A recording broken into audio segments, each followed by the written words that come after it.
Natural hair colour కోసం చూస్తున్నారా? అయితే Anoos henna and black expert వాడండి. నమస్తే రమగారు. నమస్తే జయ. రమగారు, ఉగాది శుభాకాంక్షలు. ఉగాది శుభాకాంక్షలు జయ. మీకు కూడా సుమన్ టీవీ ప్రేక్షకులందరికీ ఉగాది శుభాకాంక్షలు. Right, very good. ఉగాది పచ్చడి గురించి మాట్లాడుకున్నాం, ఉగాది విశిష్టత మాట్లాడుకున్నాం. ఉగాదికి కొన్ని వంటకాలు ప్రత్యేకించి చేసుకుంటాం పచ్చడితో పాటుగా. ఒక్కొక్క ప్రాంతంలో ఒక్కొక్కటి చేస్తారు.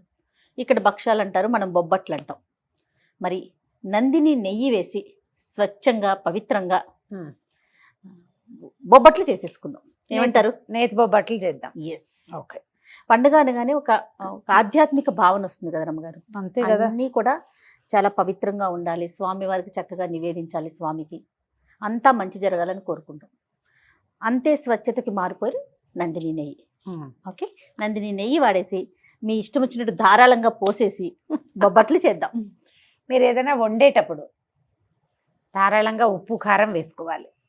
రుచిగా ఉండాలంటే నెయ్యో నూనె మనం ఏం వాడతామో ఆ వాడే పదార్థాన్ని విసురుగా వేస్తేనే కదా రుచి. మామూలు రోజుల్లో బోళ్ళంత చేస్తాం డైటింగ్. పండగ రోజుల్లో డైటింగ్ ఎందుకు చేయటము? బాగా వండుకుని తినాలి, షడ్రసోపేతంగా ఓకే వండుకోవాలి. అందుకని నెయ్యి వేస్తే పోసేయండి, మరి కాస్త నూనె వేస్తే మరి కాస్త. ఏం కాదు, తప్పకుండా. ఏంటి రమ్మగారు ప్రాసెస్ చెప్పండి. శనగపప్పుతో బొబ్బట్లు. మహారాష్ట్ర అక్కడ కందిపప్పుతో కూడా చేసుకుంటారు. మా సత్యవతి వాళ్ళైతే బొబ్బరి పప్పుతో కూడా బొబ్బట్లు చేస్తారట. అది కొంచెం ఇబ్బంది పెడుతుందని నాకు డౌట్, అందుకని నేను అది పెట్టుకోలే. శనగపప్పు బొబ్బట్లు చేసుకుందాం. మామూలుగా శనగపప్పు ఉడకబెట్టడం, నానబెట్టడం, ఉడకబెట్టడం. ఎన్ని అవర్స్ అంటే ఎన్ని గంటలు నానబెట్టాలి? కనీసం 1 గంట నానబెడితే చాలు. శనగపప్పు శుభ్రంగా 2-3 సార్లు కడిగేసి 1 గంట అయినా సరే కాసి నీళ్ళు పోసి పక్కన పెట్టండి. కొంచెం నానింది మృదువుగా ఉడుకుతుంది, అంతకంటే ఏం లేదు. ఇది వరకటి రోజుల్లో ఏం చేసేవాళ్ళు కాదండి, కడిగేసి పొయ్యికిచ్చేసేయటమే. అప్పటి పొయ్యిలు ఏమిటి, నిదానంగా మంట మీద కుంపట్లో ఉడికే బాగా ఉండేది. ఇప్పుడు మనది గ్యాస్ స్టవ్ కదా, రయ్యమని వచ్చేస్తుంది. కుక్కర్లో పెడితే క్షణాల్లో సీటీ వచ్చేది. నిదానాలు లేవు కదా, అందుకని కొంచెం నానబెడితే 1 గంట నానబెట్టి తర్వాత కుక్కర్లో పెట్టిద్దాం. ఎలా చేయాలంటే ఇప్పుడు మనం 1 గ్లాసు చేయదలుచుకుంటే శనగపప్పు బాగానే వస్తాయి. 1 గ్లాసెడ్ శనగపప్పు అనుకోండి, ఏ గ్లాసు కొలైనా తీసుకోండి. అదే గ్లాసు బెల్లం 1 గడ్డ అంత మాత్రం వేయండి. పైన మీరు పంచదార కూడా వేసుకోవచ్చు. ఒకవేళ మీకు చాయిస్ ఉంటే 2 స్పూన్లు పంచదార వేసుకోవచ్చు, లేకపోతే 1 బెల్లం గడ్డ అంత ముక్క ఎక్స్ట్రా వేయటం. బెల్లము శనగపప్పు. అక్కడి నుంచి దీనికి పైన తోపు పిండి పెట్టుకుంటాం కదా. మామూలుగా మనం ఏం చేస్తామంటే మైదా పిండితో చేసుకుంటాం ఎక్కువగా బొబ్బట్లు. పైన పూత మైదా పిండి పెడతాం. తెలంగాణలో ప్రత్యేకంగా భక్ష్యాలని గోధుమ పిండే పెడతారు. లాస్ట్ టైం మన ఛానల్లో బోల్డ్ వీడియోలు ఉన్నాయి, అన్ని ఛానల్స్లోనూ ఉన్నాయి బొబ్బట్ల తయారీ నేను చేసినవే. అప్పుడు మనం మైదా పిండితో చేసాం. ఈసారి గోధుమ పిండితోటి మరింత హెల్తీగా, పిల్లలు కూడా 1-2 తిన్నా పర్వాలేదు. మైదా అంత హెల్తీ కాదనుకుంటాం. మైదాతోటి వీలైనప్పుడు అప్పుడప్పుడు వన్స్ ఇన్ వైల్ తినచ్చండి, అంత ముట్టుకోకూడని పదార్థం కాదు. కాకపోతే ఇక అదే పనిగా అదే తినద్దని అంతే. గోధుమ పిండితోటి చేసుకుందాం. ఏ కప్పు శనగపప్పు అనుకున్నామో దాంతో కనీసం 2 కప్పుల గోధుమ పిండి కలిపి పక్కన పెట్టుకోండి. గోధుమ పిండి కలిపేద్దాం. ఫస్ట్ పప్పు ఉడకబెట్టాలి. ఉడకబెట్టిన పప్పుని కొంచెం చల్లారనిచ్చి గ్రైండ్ చేసేయండి, మెత్తగా అవుతుంది పిండిలాగా. అప్పుడు బెల్లం కొద్దిగా కరగబెట్టి ఈ పిండిని అందులో పోసి బెల్లము పిండి ఈ శనగపప్పు పిండి బాగా కలిసి దాన్ని చిక్కగా గట్టిగా ముద్ద అయ్యేదాకా ఉడకనివ్వాలి. ఉడికిన తర్వాత అందులో కొంచెం ఏలక పొడి వేసి పక్కన పెట్టుకోండి. అది చల్లారాలి, ముద్దలు చేయాలి. ఈ లోపల మనం ఏం చేస్తాం అంటే గోధుమ పిండిని అందులో కొంచెం బియ్యపు రవ్వ, బొంబాయి రవ్వ వేయండి. ఈ మాత్రం ఓకే. 2.5 గ్లాసులు బాతికేస్తాం కదా, 2 స్పూన్ల బొంబాయి రవ్వ వేసి, చిటికెడు పసుపు, ఉప్పు వేసేసి కొంచెం నెయ్యి వేసి, ఇప్పుడు మనం నేతి బొబ్బట్లు చేస్తున్నాం కాబట్టి నెయ్యి వేసుకుంటున్నామండి. అది కూడా నందిని వారి నెయ్యి మన దగ్గర ఉంది. మీరు నూనె కూడా వేసుకోవచ్చు. నూనె వేసి కలుపుకోవటమే. నెయ్యి ఉంటే నెయ్యి బెస్ట్. కలిపి పక్కన పెట్టుకుంటామా.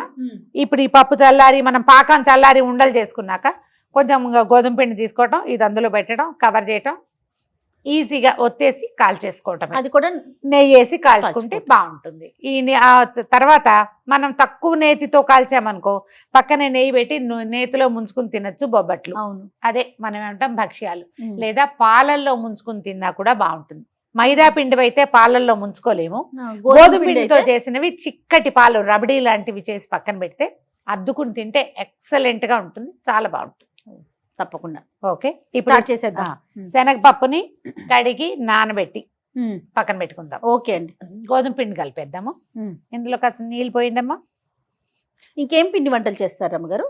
నేనా మామూలుగా ఉగాది అప్పుడు గారెలు, బూరెలు, Okay. పాయసము, పులిహోర, బొబ్బట్లు, సొజ్జప్పాలు లాంటివి ఇవే ఎక్కువగా చేసుకుంటాం. చక్కెర పొంగల్ చేసుకుంటాం. చక్కెర పొంగల్. రవ కేసరి ఒకటి చేస్తాము. నెక్స్ట్ టైం నేను రవ కేసరి డిఫరెంట్గా చేస్తాను. మామూలుగా మనం చేసేది కాకుండా కొంచెం కొత్త రకంగా చేసి చూపిద్దాం. తప్పకుండా. 2 గ్లాసులు గోధుమ పిండి, ఇందులో కొద్దిగా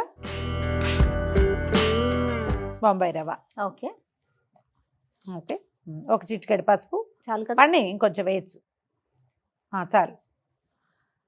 ఒక చిటికెడు ఉప్పు ఓకే వేసి కొద్దిగా నెయ్యి వేసి, ఒక స్పూన్ నెయ్యి వేయండి చాలు. స్పూను 2 స్పూన్ల నెయ్యి వేసి పిండి కలిపేసుకుందాము. Okay. కొద్దిగా గోరువెచ్చటి నీళ్ళతోటి కనుక కలిపితే ఈ పిండి బాగా సాగుతుంది. మీకు ఈ నీళ్ళ కొలత కూడా కావాలంటే ఒక గ్లాసు అలా పడతాయి నీళ్లు, గ్లాసు బాతిగా పడతాయి. అలా కొలత పెట్టుకోవద్దు, సుమారుగా మనం సుమారుగా చూసుకోవాలి. మన గోధుమ పిండి కంటే, మన రొట్టెల పిండి కంటే కొంచెం లూజ్గా ఉండాలి. ఎంత నానితే అంత బాగా వస్తుంది అనమాట. దీన్ని ఇది కొంచెం జిగురుగా ఉంది కదా, అవును. కొద్దిగా నెయ్యి దీని మీద స్ప్రెడ్ చేసి పక్కన పెట్టేసి దీన్ని మూత పెట్టి పక్కన పెట్టేద్దాం. ఒక గంట సేపు వదిలేస్తే కనీసము బాగుంటుంది. మీరు 2-3 గంటలు నానిస్తే మరీ బాగా కుదురుతుంది. మీ టైం ప్రకారం మొదటి ఇది కలిపేసేయాలన్నమాట. ఓకే, మూత పెట్టి పక్కన పెడదాం. గోధుమ పిండి మూత పెట్టి పక్కన పెట్టాం. ఇందాక నానబెట్టిన శనగపప్పుని కుక్కర్లో పెట్టాము. ఒక 6 విజిల్స్ తప్పించి దాని ప్లేట్లో పోసేసాం. నీళ్లు వంచేసేయాలి, ఎక్కువ నీళ్లు ఉంచకూడదు. ఒకవేళ మీకు నీళ్ల కొలత అనుమానం ఉంటే ఏ గ్లాస్తో శనగపప్పు తీసుకున్నామో దాంతో 2 గ్లాసులు నీళ్లు పోస్తే చాలు. ఓకే, 6-7 విజిల్స్ రప్పిస్తే ఇది పప్పు షేప్ ఉంటుంది కానీ మెత్తగా అయిపోతుంది. చూడు, అవునండి కదా. 2-3 పద్ధతులు ఉన్నాయి. మనం సింపుల్ గా ఏం చేద్దామంటే ఈ ఆరిపోయిన పప్పుని చక్కగా మిక్సీలో వేసేసి మెత్తగా పిండి చేసేద్దాం. ఓకే ఓకే, ఈ లోపల నువ్వేం చేస్తావంటే మూకుడు పెట్టి బెల్లం పెట్టుకుందాం. ఇది 1 గ్లాస్ పప్పు కదా, గ్లాస్ మీద ఒక ఇంత బెల్లం ఎక్స్ట్రా వేసుకుందాం. ఎందుకంటే చప్పగా అయిపోతుంది గోధుమ పిండి వల్ల. ఓకే, ఇది గ్రైండ్ చేసేద్దాము. ఇది మెత్తగా గ్రైండ్, ఎంత మృదువుగా చేస్తే మనకి భక్ష్యాలు అంత సాఫ్ట్ గా వస్తాయి. దీంట్లో బద్దలు ఉండకూడదు. ఓకే, ఇది మిక్సీ చేసుకునే లోపు మనం పాకం పెట్టుకుందామా? మనం ఒక కప్పు మీద కొంచెం అని చెప్పాం కదా, ఇది కరెక్ట్ గా మీరు ఏ కొలత చేస్తే ఆ కొలత. 1 స్పూన్ నీళ్ళు వేసాను అంతే, ఊరికే. అది కొంచెం తడి జస్ట్ మనం అది వేసే లోపల, పప్పు వేసే లోపల ఇది నల్లబడిపోకుండా ఉండడానికి అంతే.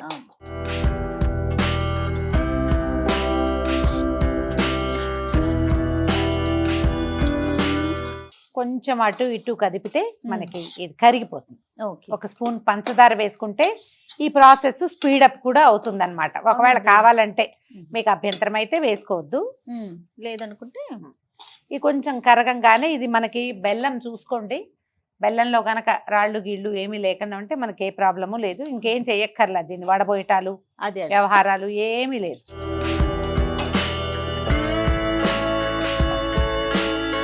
ఇంట్లో 1 స్పూన్ నెయ్యి వేస్తాను.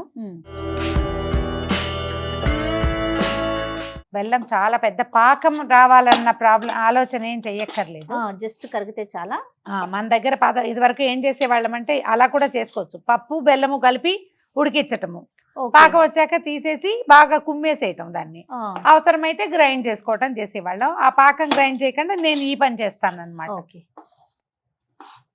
నెయ్యి వేయగానే ఎంత కమ్మటి వాసన, బెల్లానికి నెయ్యి తగిలేసరికి చూడండి.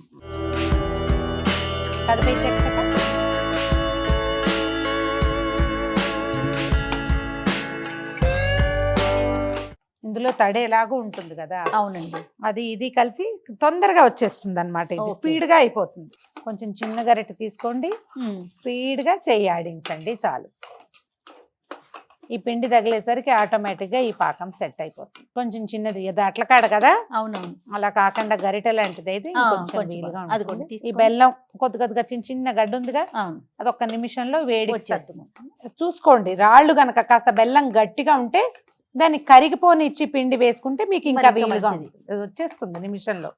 ఇగో జయ రమ్మగారు, బెల్లం మొత్తం కరిగిపోయింది. ఇదిగో పాకం వచ్చేసింది. ఉండ చూడు ఎంత కరెక్ట్ గా వచ్చిందండి. ఈ టైంలో ఆపేస్తే సరిపోతుంది. మీరు 1-2 జాగ్రత్తలు తీసుకోవాల్సింది ఏంటంటే, బెల్లం గట్టి బెల్లం సుద్దలాగా రాళ్లలాగా ఉంటే మాత్రం అది పూర్తిగా కరిగాక పప్పు పిండి వేసేసుకోండి. మరి కొంచెం 1 చుక్క నీళ్ళు పోయండి, మీకు టెన్షన్ లేకుండా ఉంటుంది. పలచగా అవుతుంది, తర్వాత ఎట్లాగో పాకం వస్తుంది కాబట్టి భయం లేదు. ఇప్పుడు చూద్దాం, ఉండ వస్తుందా రాదా. ఖచ్చితంగా వచ్చేస్తుంది. ఇదిగో అయిపోయి చల్లారాక ఇంకా గట్టిగా అవుతుంది. ఒక 10 నిమిషాల పాటు దీన్ని నీట్గా చల్లారనివ్వండి హాయిగా. ఇది Okay. చల్లారి ఉండలు చేస్తే ఇంకా మనం భక్ష్యాలు ఎడం చేత్తో చేసేసుకోవచ్చు చక్కగా. అంతే. స్టవ్ ఆపేసి ఆపేసారు. దీన్ని పక్కన పెడదాం. ఇగో పూర్ణం చల్లారిపోయింది. ఇలా నిమ్మకాయ సైజు ఉండలు చేసి పెట్టుకుందాం పక్కన. ఓకే. ఒక గ్లాస్ కొలతకి ఎన్ని వస్తాయో క్లియర్గా కనపడుతుంది జయ. కొద్దిగా నేర్చేయి చేసుకుంటే నున్నగా మృదువుగా వస్తుంది, నున్నగా వస్తుంది. ఓకే, అందాజుగా చేసి చూద్దాము. దీనికి ఇంచుమించుగా అంత సైజులో ఉన్న గోధుమ పిండి తీసుకోవాలి మనం. అందుకని మనం 1కి 2 పోసాం కదా, అవునవును. అందుకు.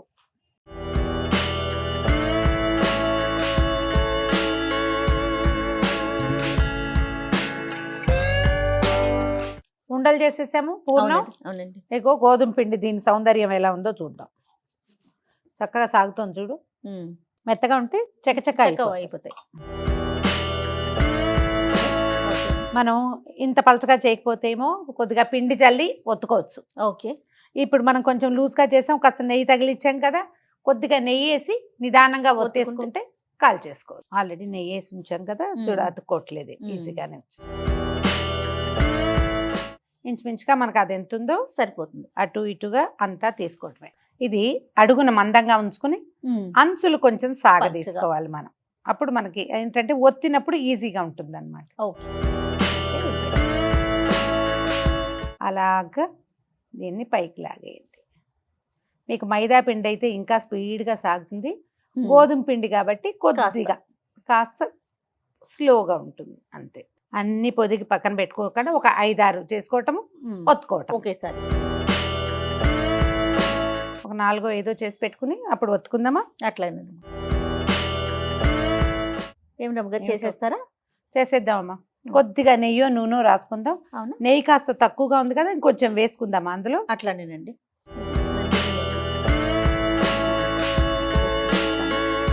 మీరు చేతితోటైనా ఒత్తుకోవచ్చు, కర్రతోటైనా ఒత్తుకోవచ్చు. అవును. ఇది ఉండే పలచదనాన్ని బట్టి ప్లాన్ చేసుకోండి అంతే.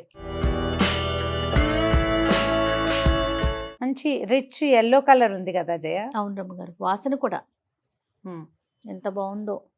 ఇగో ఇలాగే వచ్చేస్తుంది. మనం చూడు తీయగలిగిన చేత్తోనే వచ్చేస్తుంది. మనం మైదా పిండితో చేస్తే ఏం చేస్తాము, అరిటాకు మీద కానీ కవర్ మీద కానీ అవును, చేసుకుంటాం వేస్తాం కదా. మనం ఇది రాతి మీద చేసుకోవచ్చు, అంత పెద్ద ఇబ్బంది ఏం లేదు, చేసుకోవచ్చు.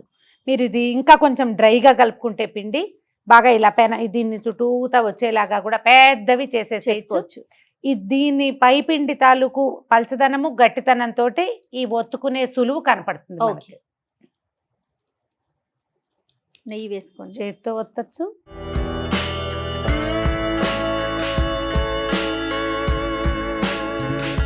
కాస్త కుస్తా బయటకు వచ్చినా అంత కంగారేం లేదు. వేడి వేడి పెనం మీద వేసేసుకోవటమే వీటిని.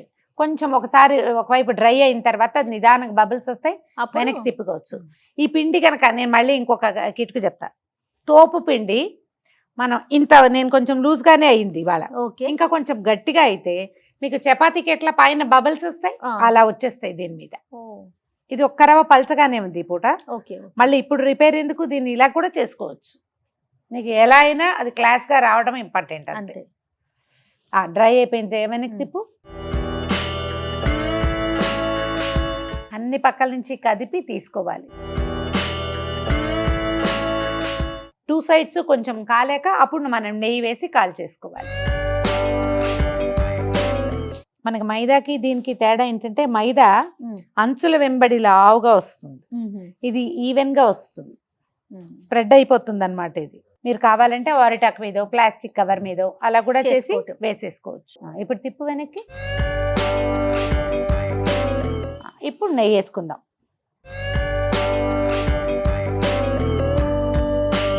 ఈ పై ఎత్తును కూడా రాస్తే వాసన చాలా బాగుంటుంది. ఒకదాని వెనకాల ఒకటి జుడు పొంగుతుంది, వత్తటం కాల్ చేసుకోవటం. ఇద్దరుంటే బాగా కంఫర్టబుల్ గా అవుతుంది. సుజ్జప్పాల్లాగానే. అంతేగా. ఊర్లలో కర్రబొబ్బట్లు అని చేసేవాళ్ళు. అంటే ఇదే పిండి కర్రతో టకటకటక ఒత్తేయటానికి అనమాట. ఒత్తేసి కాల్చుకుంటారు. ఇక్కడ కూడా మనకి భక్ష్యాలు తెలంగాణ ప్రాంతాల్లో అంతా కూడా కర్రతో చేస్తారా? Okay. కర్రతో కొంచెం చేస్తారు. నెయ్యి వేస్తారా? పెడతాం. తిరిగి ఇంకొకసారి వేసి దీన్ని పల్చగా చేయాలంటే ఇది చేయి తిరగటము ఒకటి, ఉమ్. 1-2 సార్లు మందంగా వస్తాయి. క్రమంగా మనకు పల్చగా చేయడం చేయను వచ్చేస్తుంది. వచ్చేస్తుంది. చేయను వస్తుంది. 2-3 సార్లు చేసేసరికి వచ్చేస్తుంది. ఈ పై పిండితోటే ప్రధానమైనది అనమాట. అదే. లోపలిది ఎంత మృదువుగా ఉంది, పైది ఎంత సాఫ్ట్ గా ఉంది, అంతే. పొంగుతుంది చూడండి. పొంగుతుంది, అదే చెప్పాగా. కాస్త ఆ చేయగా మీకు 2-3 సార్లు చేసేసరికి రౌండ్ గాను వస్తుంది, పొంగుతుంది కూడా. పర్ఫెక్ట్ గా పొంగుతుంది చూడు. నీకు కావాలనుకుంటే కొద్దిగా నేర్చుక. చిన్నప్పుడు ఏం చేసేవాళ్ళు తెలుసా, అరటి ఆకు మధ్యలో ఇలా దూట ఉంటుంది కదా, అరటి ఆకుకు మధ్యలో దాన్ని కట్ చేసి పెట్టి దాన్ని ముంచి దాంతో ఇలా రాసేవాళ్ళు. లైట్ గా అంటుతుంది, అసలు అంటుతుంది అనమాట. మనం ఇప్పుడు సిలికాన్ బ్రష్లు వాడుకుంటున్నాం కదా, పాత రోజుల్లో అరటి ఆకు తాలూకు ఆ కాడ ఉంటుంది కదా, దాన్ని కట్ చేసి పెట్టుకునేవాళ్ళు. నాకు ఆ సిలికాన్ బ్రష్ మీద కూడా భయం భయం అనిపిస్తుంది వేస్తుందా? అమ్మగారు. మనం వేడి మీద పెట్టేస్తాము. ఏంటి? నాకైతే ఆ వాడేస్తాం. అరిటాకు స్టెమ్ అంటేనే ఇష్టం. దొరకాలి గారు అమ్మగారు, అవకాశం ఉండొద్దు. రైతు బజార్లు ఉంటే దగ్గరలో అరిటాకులకి ఏం కొదవా. మీరు అరిటాకు తెచ్చుకోవటమే. కావాలి అన్న ఇంటెన్షన్ ఉంటే అమెజాన్ లో కూడా అరిటాకులు దొరుకుతాయి. ఓ తీనా ఇలాగే ఆ. అన్ని బొబ్బట్లు ఒత్తేసుకోవటం, కాల్చేసుకోవటం, చక్కగా కాల్చుకోవటం. చక్కగా రుచిగా తినేయటం. ఒక మీరు పాలతో తినదలుచుకుంటే పాలని స్టవ్ మీద బాగా మరగనివ్వండి. కొంచెం పంచదార, ఏలక పొడి, కుంకుమ పువ్వు. ఏలక పొడి అంటే గుర్తొచ్చింది, పూర్ణంలో మనం ఇందాక ఏలక పొడి వేసాం కానీ ప్రేక్షకులకు చెప్పలేదు. ఏలక పొడి వేసుకుంటే బాగుంటుంది. కుంకుమ చక్కగా. పువ్వు, ఏలక పొడి, కొద్దిగా పిస్తా పప్పులు వేసి పాలను చిక్కగా మరగబెట్టాడు. చాలా మరీ రబడీలా చేయక్కర్లా, కొంచెం చిక్కగా చేస్తే చాలు. అది పక్కన పెట్టి ఈ బొబ్బట్లు చేతికిస్తే బొబ్బట్టు అందులో ముంచుకుని తింటే బాగుంటుంది. ట్రై చేసి ఉదయమే పచ్చడి చేసేసుకొని తర్వాత మనకి ఇష్టమైన పదార్థాలు పదార్థాలు చేసుకుని ఆ దేవుడి ముందు పెట్టి, ఇష్టమైన దైవం ముందు పెట్టుకొని ఒక నమస్కారం పెట్టి అందరం బాగుండాలి, అందులో మేము ఉండాలని కోరుకుంటూ ఈ ఉగాది పండుగని చాలా చక్కగా, ఆనందంగా, సంతోషంగా జరుపుకోండి. మరి ప్రేక్షకులందరికీ మరొక్కసారి ఉగాది శుభాకాంక్షలు. శుభాకాంక్షలు.